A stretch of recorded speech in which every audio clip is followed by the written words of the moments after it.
Hello and welcome everyone to the first video of our Hogan Lovells Transportation and Logistics video series, discussing hot topics and emerging technologies transforming how we move people and goods. Today we are taking a closer look at the development of air taxis and how different jurisdictions are approaching the adoption of this exciting new technology. From my perspective, this is a very timely topic given the upcoming Olympics in Paris, my hometown. Anyone that has recently been in Paris has seen how mobility in the city has been impacted by the preparation of this worldwide event over the last 2 months. I had a dream that air taxis could have become an alternative way to move around, facilitating overall transportation over the Seine River, but unfortunately, this did not turn true. And I'm looking forward to hearing from my two great colleagues where we stand on air taxis projects. So here with me today are Arjun Garg from our Washington D.C. office and Charles Ford from our London office. So Charles, why don't you start us off as you work on a number of issues involved in the adoption and expansion of air taxis? Hi, Christelle. Thank you for having me. Yes, I think we're beginning to work on a number of interesting transactions. I've been working for a Middle Eastern government on its world first sort of implementation of air taxis.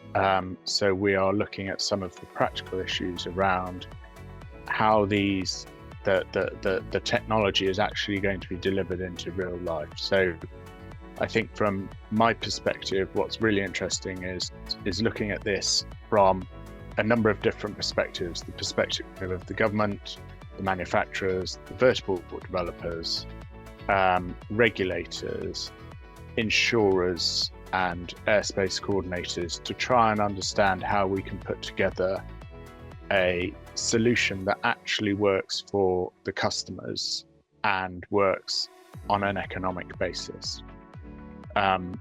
So we are beginning to do that. We're seeing the first sort of significant contracts being signed in the sector where people are actually committing to introduce air taxis, and it's fascinating to work on it.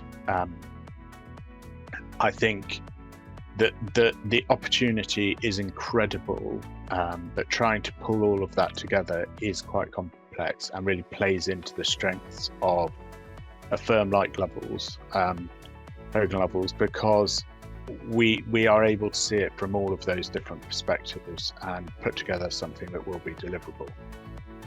Thank you, Charles. Very interesting to have this multi-perspective approach. Arjun, I'm turning to you. You do also a lot of work around infrastructure, vertiports. What are cities and localities doing to get ready for this new technology? Thanks, Christelle. So as we see people pursuing advanced air mobility, I think there's 3 strands of effort that all have to develop in parallel and marry up with each other. One is the development of the aircraft themselves. What are the technologies capable of? What use cases can they be applied to? What advantages do they have? What disadvantages do they have? That's one line of effort. A second line of effort is getting the infrastructure ready to host these new vehicles. Where are they going to land and where are they going to take off from? That's obviously a really key piece. And what ground services are going to be available where to enable this new form of transportation. And then thirdly, there's a regulatory aspect of making sure that a regulatory environment exists that enables the safe certification of these new kinds of technologies and the safe operation, as well as looking at the environmental aspects and making sure that community considerations around where these operations happen are taken into account.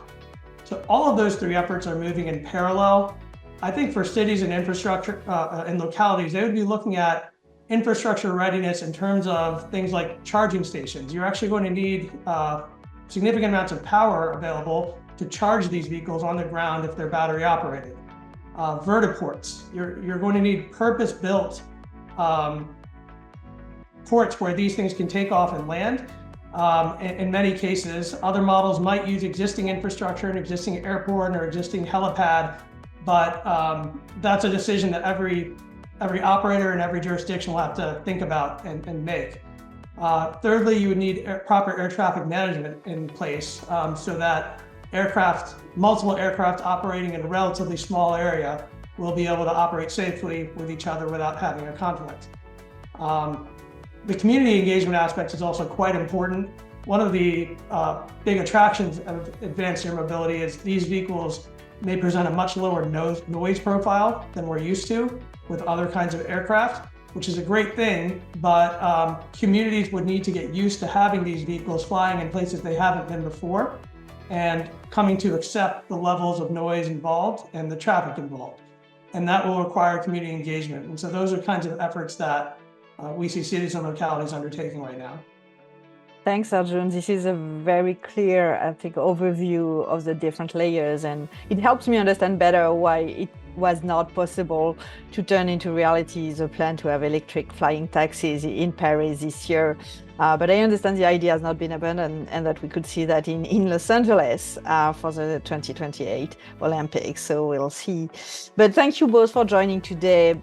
Before we wrap up, any closing comments you want to share with us? I think on my side, the opportunity for air taxis is enormous if we get it right. But there are some areas where there does need to be more work to try and get these taxis into service. And then I think once we've achieved that, and a lot of that is based around regulation that we know, the big challenge for air taxis is going to be removing the pilot, because that is what makes air taxis really economic going forwards. And that is a challenge which we've seen on land-based mobility that has been significantly harder than some people have envisaged. And I think that is going to be really exciting to work on to actually ensure that this technology can reach its full potential. Advanced air mobility promises faster, cleaner, safer, and more efficient travel that will reduce congestion and enhance connectivity. It's a very exciting new mobility option. At Hogan Lovells, we are well placed to advise on various aspects of this opportunity all over the world. And we're very excited to help our clients make this innovative new vision a reality.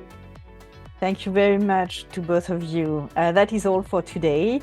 And let's all keep an eye out for our next video, which will be taking a closer look at hot topics in the rail sector as our team prepares to attend InnoTrans 2024 in Berlin, the leading international trade fair for transportation technology.